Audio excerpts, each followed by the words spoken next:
Elle est venue une fois à l'église. Et depuis, elle ne peut plus venir. Elle est venue à l'église, ça fait 1 an déjà, même plus peut-être. Mais cette fille-là a reçu une révélation du Seigneur. Et ça vient vraiment de Dieu. Pendant une nuit, elle reçoit une révélation, elle réalise que Jésus est Dieu. Elle réalise que Jésus est Dieu et elle s'accroche à ça. Elle décide de vivre sa vie chrétienne. Elle décide de lire la parole de Dieu, elle décide de prier, elle décide de s'instruire au sujet de la doctrine de la parole de Dieu. Et il faut la voir. Il faut la voir comment elle est. Il faut la voir comment elle est assoiffée de la parole de Dieu. Une fille qui ne vient pas à l'église, qui ne peut pas venir à l'église. Et nous, on est parti lui faire des études bibliques dans sa ville, avec Xavier et Isaac, parce que Xavier et Isaac habitent dans la même ville que Luna. Et donc ils l'encouragent, ils essaient de prier avec elle, ils essaient de l'encourager. Et puis on est allé faire 2 études bibliques avec elle. Et puis un jour, je lui ai dit, bah, tu sais quoi, Luna, la prochaine fois que je viens, je ramène quelques jeunes. Et si tu ne peux pas venir à l'église, moi je vais ramener l'église ici. Amen. Et on va faire une petite réunion. Alléluia. Samedi dernier, on s'est retrouvés chez Isaac dans son garage. Aménagé, c'était tout petit. On était 7 personnes. On a prié ensemble. On a loué le Seigneur ensemble. On a été enseignés sur le Saint-Esprit et elle a reçu le Saint-Esprit. Amen. Alléluia. Amen. Amen. Gloire au Seigneur. Il n'y avait pas de pasteur dans ce garage. Il n'y avait pas de grand évangéliste. Il n'y avait pas de missionnaire dans ce garage. Dans ce garage, il y avait simplement des jeunes qui parlaient de Jésus-Christ. Amen. Il y avait simplement des jeunes qui avaient compris que finalement, on ne doit pas attendre d'être parfait pour parler du Seigneur Jésus-Christ. On ne doit pas attendre une position, on ne doit pas attendre une licence ou je ne sais quoi pour parler de Jésus-Christ. Mais qu'aujourd'hui, c'est le moment de parler. Cette histoire-là, ça peut être votre histoire. Vous pouvez et vous allez, si vous décidez, vous allez voir les âmes venir à Christ comme ça. Vous savez, les jeunes, souvent, on entend énormément, ouais, le réveil viendra des jeunes. Le réveil, ça vient des jeunes. Les réveils, ça vient des jeunes. Le réveil, ça vient des jeunes. Et c'est vrai. Moi, je crois à ça. Moi, je crois que le réveil va venir des jeunes. Mais le réveil ne peut venir que des jeunes si les jeunes eux-mêmes décident de se réveiller. Parce que c'est ça le réveil finalement. Le réveil, c'est un changement d'état. Passer d'un état de sommeil à un état éveillé. C'est ça le réveil, tout simplement. Ce changement d'état, il se fait par décision. C'est pas quelque chose qu'on vous impose.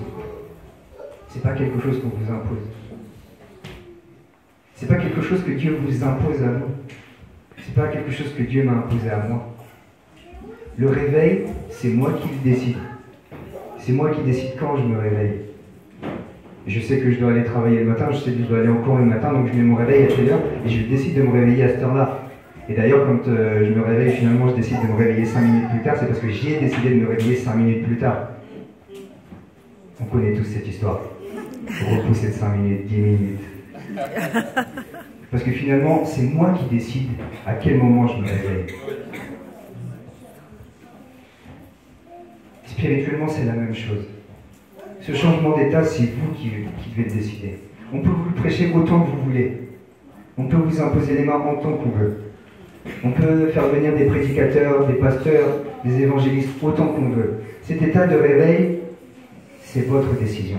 Si vous décidez de rester endormi, vous serez encore endormi. On peut appeler des prédicateurs et prédicateurs, faire des réunions encore et encore. Si vous décidez de rester endormi, vous serez toujours endormi.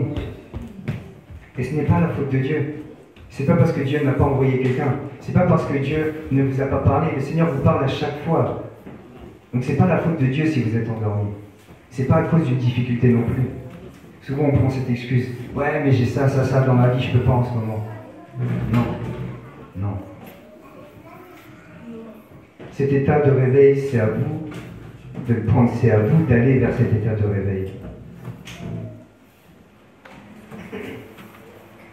Et s'il y a bien quelque chose dans lequel l'Église doit se réveiller, c'est la prière.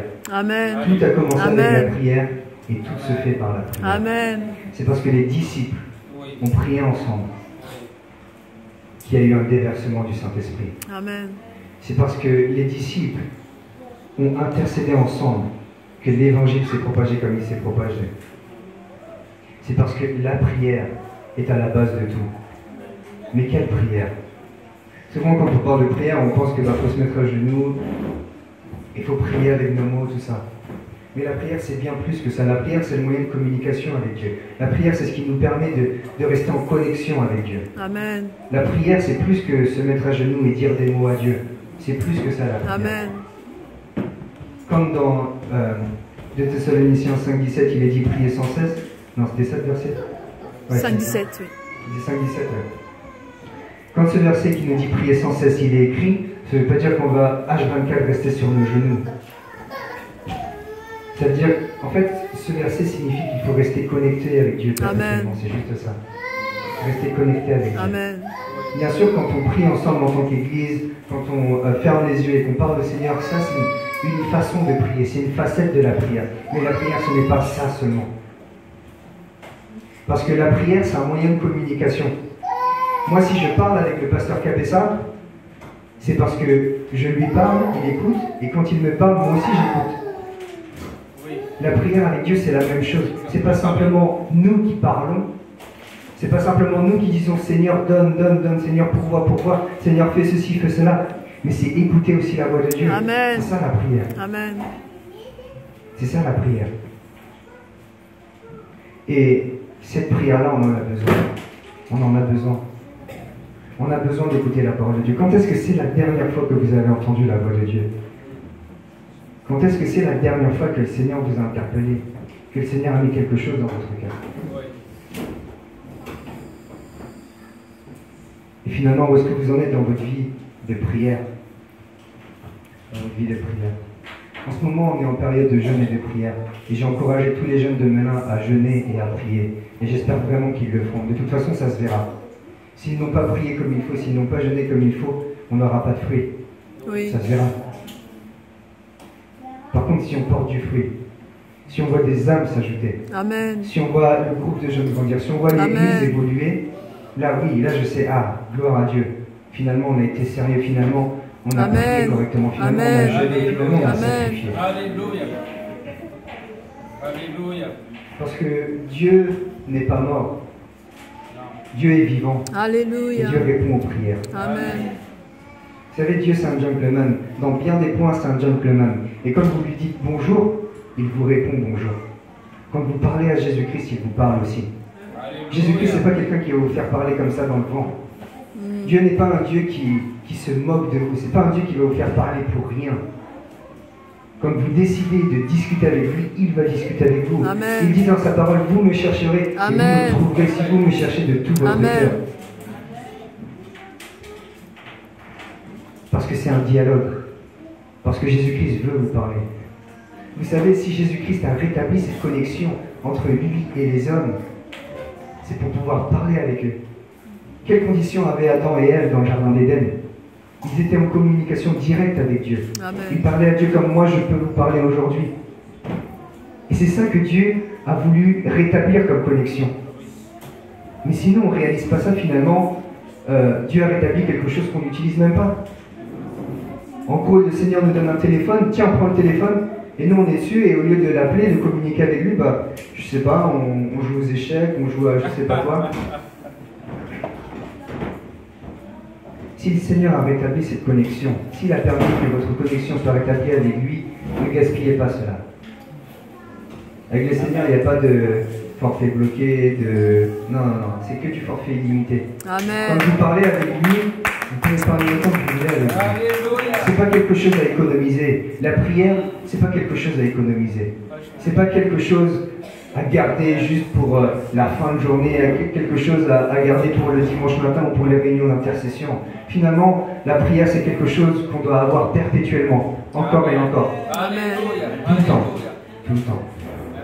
Et un exemple que j'aime bien prendre, c'est que, bon, là aujourd'hui non, parce que je suis déconnecté des réseaux sociaux, mais quand on est connecté sur les réseaux sociaux et que notre téléphone est en veille, eh ben, on reçoit des notifications. Oui. On reçoit des notifications, quelqu'un a commenté, quelqu'un t'a tagué sur une photo, quelqu'un a fait ceci, cela, il y a un événement. Pourquoi? Parce que finalement, je suis connecté à l'application. Je suis connecté à Facebook. Le Seigneur vous interpellera avec des notifications aussi si vous êtes connecté avec lui. Oui, c'est vrai. Et on a besoin d'être connecté avec Dieu. Pourquoi? Amen. C'est pas juste être connecté pour être connecté. Mais si on est connecté avec Dieu, c'est pour que les gens autour de nous puissent être touchés par Dieu. Pourquoi je dis ça? Le jour où vous passerez à côté de quelqu'un, le jour où vous dînerez avec une personne, le jour où vous discuterez avec une personne et que le Seigneur vous dit « parle-lui », c'est de cette connexion-là que je suis en train de parler. Amen. La connexion qui fait que vous entendez la voix du Seigneur pour une âme qui a besoin de lui. Alléluia. La connexion qui fait que vous allez ouvrir votre bouche pour une âme qui a besoin d'être encouragée, qui a besoin d'être Amen. exhortée. On a besoin de cette connexion-là. Et vous savez, l'église de Romilly se remplira seulement si on est connecté comme ça. Amen. L'église de Romilly a besoin de ça. Amen. Les âmes de Romilly ont besoin de ça. Vous savez, l'église, c'est pas simplement pour avoir un beau bâtiment qu'on achète un bâtiment. C'est pas simplement pour avoir un beau sanctuaire qu'on fait des travaux. Si le Seigneur permet ces choses-là, c'est pour une raison. C'est parce qu'il y a des âmes, il y a 15 000 âmes à Romilly qui ont besoin d'entendre Amen. la parole de Jésus-Christ. Le bâtiment que vous avez, il est trop petit pour 15 000 personnes pour l'instant. Mais remplissez-le. Amen. Remplissez-le. Faites avec ce que le Seigneur vous a donné. À Melun, on est passé de une réunion le dimanche matin à 2 réunions. Et pour illustrer ce changement, le pasteur Dean a apporté ceci d'une manière qui m'a moi beaucoup interpellé et qui m'a fait réaliser la chose. Il a utilisé la parabole des 10 talents. Vous savez, c'est ce maître qui donne des talents à ses serviteurs. Il en donne 5 à l'un, 2 à un autre serviteur, 1 talent à un autre serviteur. Et qu'est-ce que les serviteurs ont fait de ces talents-là? Celui qui en a reçu 2, il a réussi à en avoir 4. Celui qui en a eu 5, il a réussi à en avoir 10. Mais celui qui en avait un seul, il l'a gardé, il l'a enterré. Et quand le maître est revenu, il a dit, mais pourquoi, qu'est-ce que tu as fait de ce talent? Je t'ai donné un talent et tu ne l'as pas fait fructifier. Faites avec ce que le Seigneur vous a donné. N'attendez pas d'avoir un plus grand bâtiment, n'attendez pas d'avoir plus de musiciens, n'attendez pas d'avoir plus de prédicateurs, n'attendez pas d'avoir plus. Faites avec ce que le Seigneur vous a donné. Souvent, vous savez, on se compare. Et moi, je pense que c'est une maladie qu'on a dans l'Église de se comparer les uns aux autres. Les églises, on se compare, les groupes de jeunes, on se compare entre nous dans nos ministères. Si le Seigneur a décidé de vous donner ce que vous avez aujourd'hui, si le Seigneur vous a placé dans une église comme celle-ci, c'est parce que c'est l'église qu'il vous fallait pour aujourd'hui. Amen. Amen. Peut-être que si le Seigneur vous avait placé dans l'église de Melun, vous ne seriez plus jamais revenu à l'église. Peut-être que finalement vous auriez entendu des personnes parler sur vous et vous ne serez plus jamais revenu à l'église. Peut-être que vous vous dites, mais personne ne me regarde, personne ne me dit bonjour parce qu'il y a tellement de gens, et peut-être que vous ne seriez plus jamais revenu dans l'église. Si le Seigneur vous a placé dans cette église, c'est pour une raison. C'est pour votre salut, parce que c'est la meilleure chose qu'il vous fallait pour votre salut, et deuxièmement, c'est pour travailler dans cette église. Amen. Parce que dans une église, on n'est pas simplement spectateur. Finalement, dans une église, c'est pas je m'assois, je reçois et je repars. Amen. Vous savez, j'aime bien dire que Dieu, c'est pas un épicier. C'est pas quelqu'un qui en demande. Le Seigneur est bon, le Seigneur pourvoit. Mais il ne faut pas prendre Dieu pour un imbécile, j'allais dire. Si je peux me permettre. C'est que on doit aussi se donner à Jésus-Christ. Vous savez, le Seigneur a déjà tellement donné pour nous, et nous, on demande encore et encore. Et ça résume la condition humaine, quoi. C'est qu'on est tellement égoïste, on veut toujours plus, encore et encore. Parce qu'on est comme ça. On aime avoir les choses, on aime être béni. On aime tellement ça. Et c'est vrai, ça fait du bien d'être béni, ça fait du bien de recevoir un chèque, ça fait du bien d'avoir, je sais pas, une nouvelle télévision, une nouvelle maison, un nouvel appartement. Ouais, c'est vrai. Mais n'oubliez pas que à quoi sert-il un homme de gagner le monde entier s'il perd son âme? À quoi ça sert? À quoi ça sert? Vous savez, Satan n'a aucun pouvoir contre l'Église.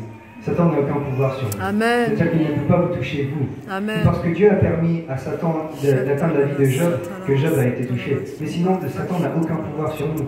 Ce qui fait que nous, comme disait l'apôtre Paul, on court. On court la course, on court vers le but. Amen. Dans cette course-là, Satan ne peut pas nous bousculer. Il ne peut pas nous toucher comme ça. Il ne peut pas nous faire tomber, nous pousser pour qu'on puisse tomber. Donc qu'est-ce qu'il va faire? Il va mettre des obstacles. Il va mettre des distractions. En espérant que nous, on va tomber contre l'obstacle. On va se renverser contre l'obstacle. Qu'on va être distrait et que finalement, au lieu de regarder vers le but, on regarde autre part. Et tout ce qui est matériel dans ce monde, c'est une distraction. Et si on a nos yeux fixés sur ça, finalement, la course, la direction de notre course, elle a été changée. Parce que nos yeux ne sont plus vers Jésus-Christ, mais sont vers une promotion, un diplôme, un travail, de l'argent. Soyez sages, soyons sages en tant qu'Église. Et comprenons que il est nécessaire aujourd'hui de nous réveiller.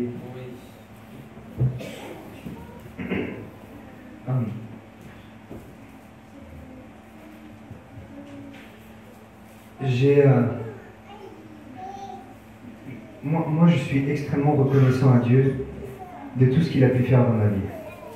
Je suis extrêmement reconnaissant que le Seigneur m'a amené là où je suis aujourd'hui, que je suis encore dans sa maison, Amen. Que je peux servir dans la maison du Seigneur, que le Seigneur a toujours pourvu à mes besoins, Amen. Que aujourd'hui, si je me présente devant vous, c'est avec des vêtements et pas tout nu parce que j'ai pas de vêtements. Le Seigneur a toujours pourvu. Je viens le ventre plein. Enfin non, ce matin j'ai pas mangé parce qu'on jeûne, mais sinon je mange le matin. Le Seigneur pourvoit toujours à mes besoins. Je bénis vraiment le Seigneur pour cela. Mais vous savez, ma vie, et c'est la vie de chacun, elle est ponctuée d'échecs. J'ai raté énormément de choses dans ma vie. J'ai raté énormément de bénédictions. Spirituellement, j'ai raté énormément de choses. Mais même dans ma vie de tous les jours, finalement, j'ai raté pas mal de choses.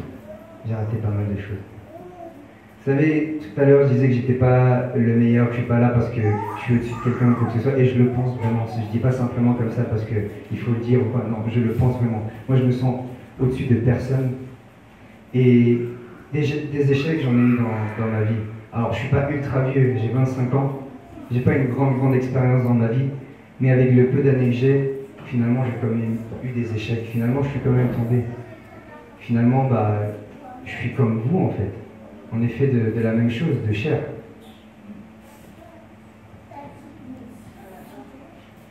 Mais ce qui est beau de voir avec notre Dieu, c'est que Dieu ne regarde pas simplement à notre condition humaine.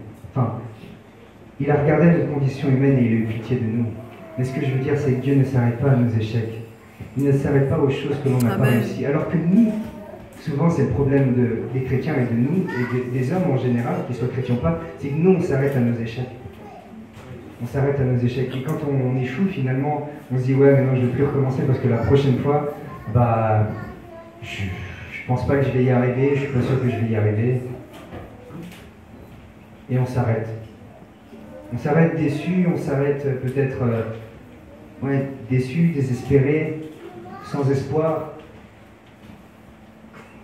Alors que simplement le Seigneur, qu'est-ce qu'il veut nous faire découvrir à travers ces échecs-là? Parce qu'il y a un but pour tout. Vous savez, c'est pas pour rien que la Bible dit que tout concourt au bien de ceux qui aiment Dieu. C'est que quand on a un échec, c'est que finalement, Dieu nous interpelle. Le Seigneur nous dit, hey, t'es tombé, mais en fait c'est pour te montrer que tu peux pas y arriver tout seul. Amen. Et que je suis là en fait. Je suis là pour toi. Si tu veux la victoire dans une situation, je suis là pour toi. Si tu veux la réussite dans tes études, je suis là pour toi. Si tu veux que je pourvoie tes besoins, je suis là pour ça en fait. Je suis là pour ça. Vous savez, les échecs dans nos vies, et c'est un prédicateur qui disait ça, c'est simplement Dieu qui nous interpelle. Si on réussissait tout dans nos vies, au final on dirait, mais j'ai pas vraiment besoin de Dieu en fait, j'arrive à tout faire, j'ai tout ce que je veux, je réussis tout va bien. Si on n'avait pas d'échec, oui, finalement on penserait même pas à Dieu quoi. Mais c'est parce qu'on a des échecs qu'il faut réaliser que, Seigneur, oui, j'ai besoin de toi. Amen. Seigneur, je veux me donner à toi davantage et davantage. Amen. Je ne sais pas si je l'ai déjà raconté ici, mais j'ai déjà raconté, en fait c'est une histoire qui moi m'a beaucoup marqué, parce que c'est une histoire biblique que pas tellement de gens connaissent, parce qu'on n'en parle pas souvent, mais c'est une histoire finalement qui a changé l'histoire de l'humanité. Et c'est l'histoire de deux jeunes garçons qui s'appellent Andronicus et Junias. Je ne sais pas si j'en ai déjà parlé ici, je ne crois pas que j'en ai parlé. Okay.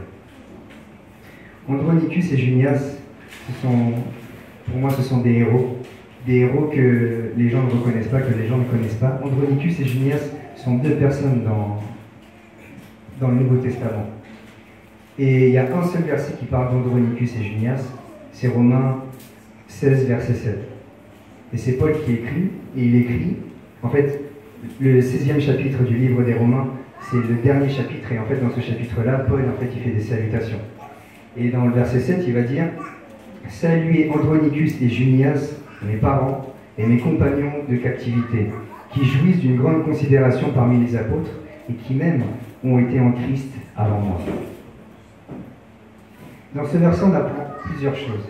On apprend d'abord que Andronicus et Junias sont des parents de Paul, de l'apôtre Paul.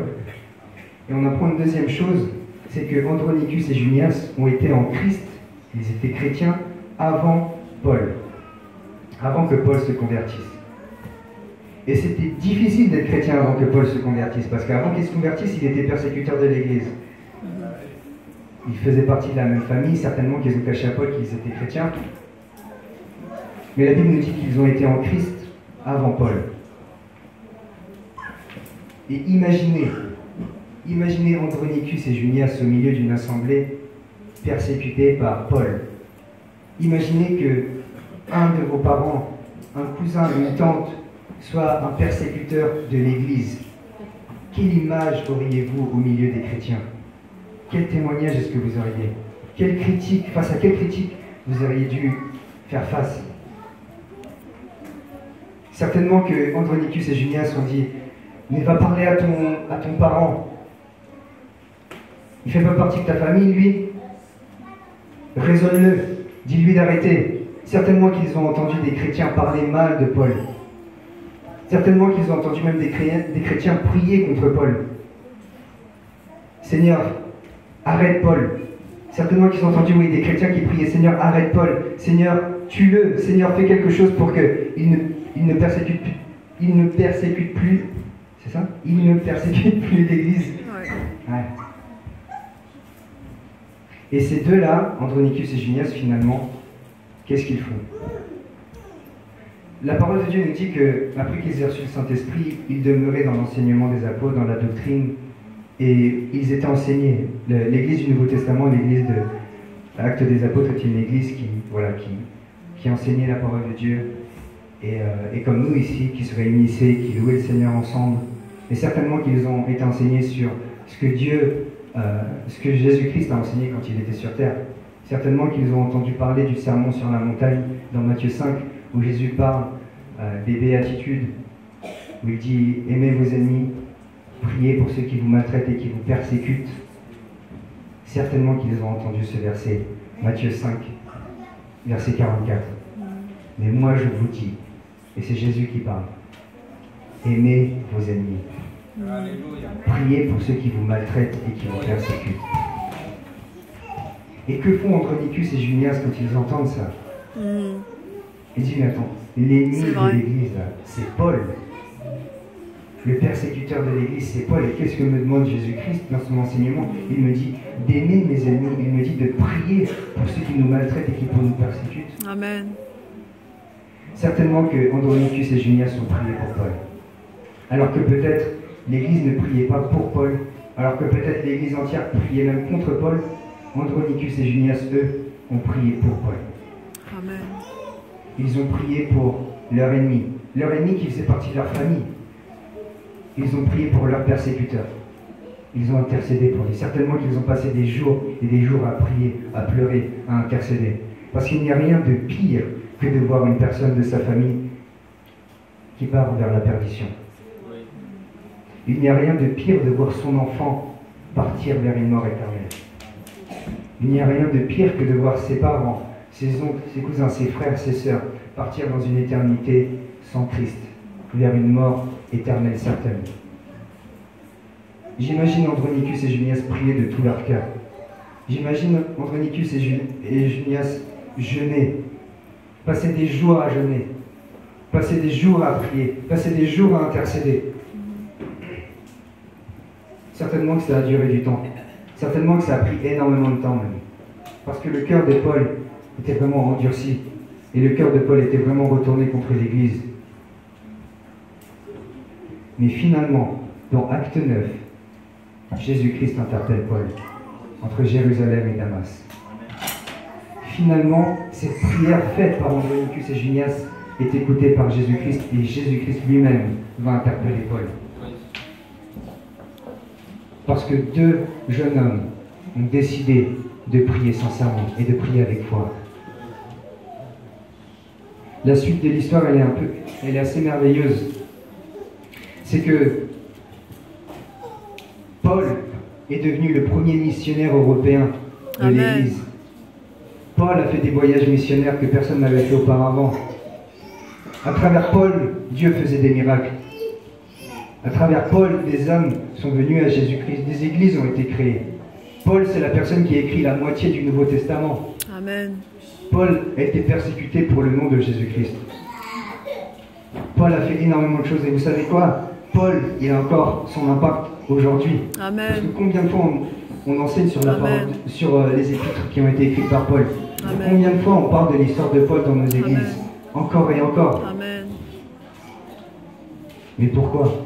Il n'y aurait jamais eu d'apôtre Paul si Andronicus et Junias n'avaient pas prié. Il n'y aurait jamais eu le changement dans le monde comme ils l'ont connu si Andronicus et Junias n'avaient pas prié. Et c'est là notre devoir, et c'est là où nous on doit sacrifier. Tout à l'heure, vous parlez de sacrifice. Et je veux le connecter avec la prière parce que c'est ça qui fera que l'Église avancera. Vous savez, Andronicus et Junias, il y a un verset seulement qui parle d'eux. Et le verset ne nous dit pas qu'ils étaient prédicateurs. Le verset ne nous dit pas qu'ils étaient pasteurs. Le verset ne nous dit pas qu'ils étaient missionnaires. Le verset ne nous dit même pas qu'ils servaient dans l'Église. Peut-être que c'était simplement des chrétiens qui venaient à l'Église, qui étaient fidèles, et qui ensuite repartaient chez eux. Le Seigneur n'entend pas simplement la prière d'un pasteur, la prière d'un prédicateur, la prière d'un responsable, la prière d'un enseignant de l'école du dimanche. Le Seigneur entend et répond à la prière d'un juste. La prière fervente du juste a une grande efficacité. Voilà ce que nous dit la parole de Dieu dans Jacques 5,16. Dans Matthieu 21-22, Jésus nous dit qu'il faut prier avec foi. C'est ça la condition pour que le Seigneur entende et honore nos prières. Ce n'est pas le titre, ce n'est pas la position.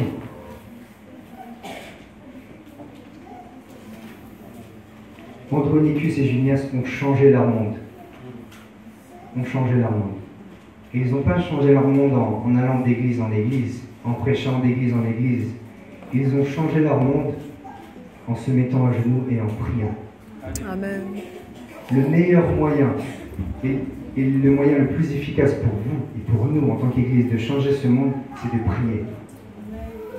C'est de prier. Ça demande du sacrifice certaines fois. Parce qu'on est fatigué, parce qu'on a eu une dure journée, ou parce qu'on veut faire la grasse matinée.